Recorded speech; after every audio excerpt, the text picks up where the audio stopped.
everybody, I'm here today with a video on an automatic car shifter. In this video, I'll be explaining everything that there is to know and learn about the shifter on an automatic car. Without further ado, let's get right into the video.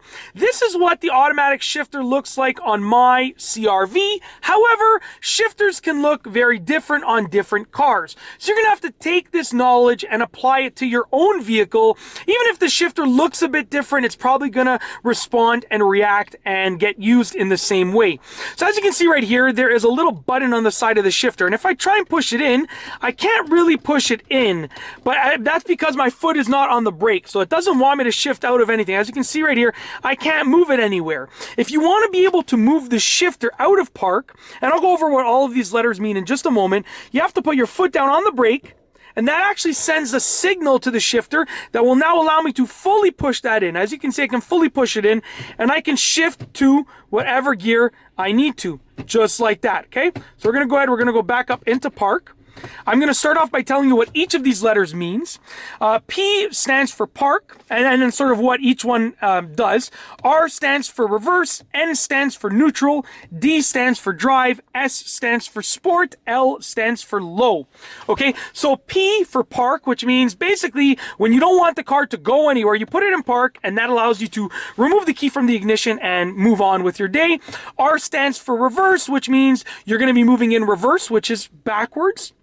N stands for neutral, which means that you can rev the engine and the car won't go anywhere in the sense that it's not going to be propelled forward or backward, but it can roll around. It's not staying in place. If you do this on a hill, if you put the car in neutral and you release the brake on a hill, it will roll. But if you push the gas pedal, it will not propel it in any direction. D is the most used gear, which is drive. It propels the car forward. S is sport on this car, which is just a sportier mode. And then L is low, which keeps the car in a low gear. Very useful for towing and things like that. Now, what I'm going to do is I'm going to put my foot down on the brake, and to shift from park to reverse, you have to push the button in. And if I were to go like this, I would shift from park to reverse, just like that. Now, another interesting little tidbit fact is that on most cars, it's going to show on the dashboard what gear you're in. So you don't have to constantly look down at the gear shifter. You can just look at the dashboard, and as you can see, it says R right over there, which stands for reverse. So to go from park to reverse, you have to push the button in. But to go from reverse to neutral, you can just pull the gear shifter down. And for neutral to drive, you can just pull the gear shifter down. From drive to neutral, you can just push it up. But to go from neutral to reverse, you can't just push it up. You have to use the button. And then reverse to park, you can't just push it up. You have to use the button.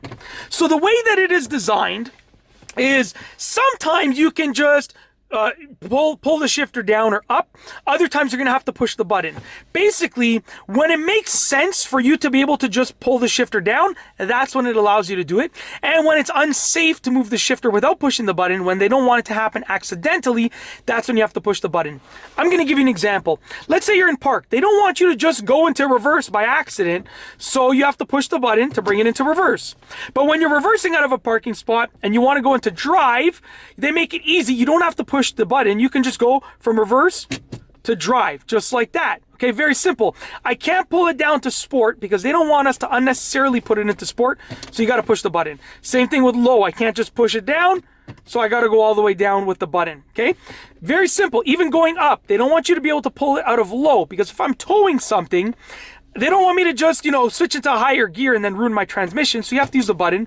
Sport to drive, I believe I can just push it up, because that doesn't really make a difference. You're sort of going from a sporty mode to a regular mode. Drive to neutral, you can go up. Neutral to reverse, you need the button. Reverse to park, you need the button. I'm going to stop these demonstrations because I don't want to put a lot of stress on the transmission by trying to push and pull the shifter without the button when I know that it shouldn't be moved without the button.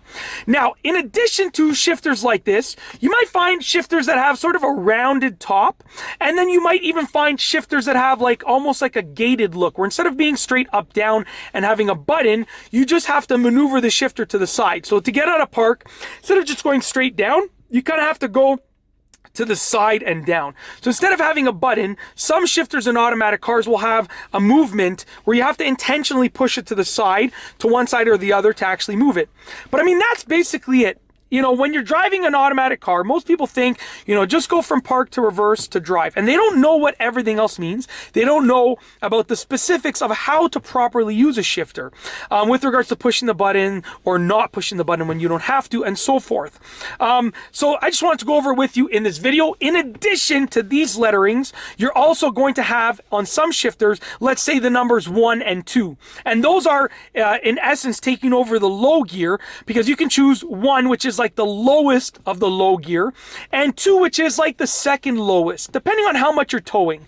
If you're towing heavy things, you want to either use the low gear or the 1 on the shifter. And if you're towing things that are not so heavy, maybe you just have a full trunk load and all the passengers, you might want to go into number 2 instead, or just low if that's the only option you have, like on this car. And that's it. I really hope you've enjoyed this video. If you liked it, be sure to give it a thumbs up. Let me know what you think down below as a comment, and of course, be sure to subscribe for more great car and driving videos just like this one. And that's all I have for you today. Thanks for watching.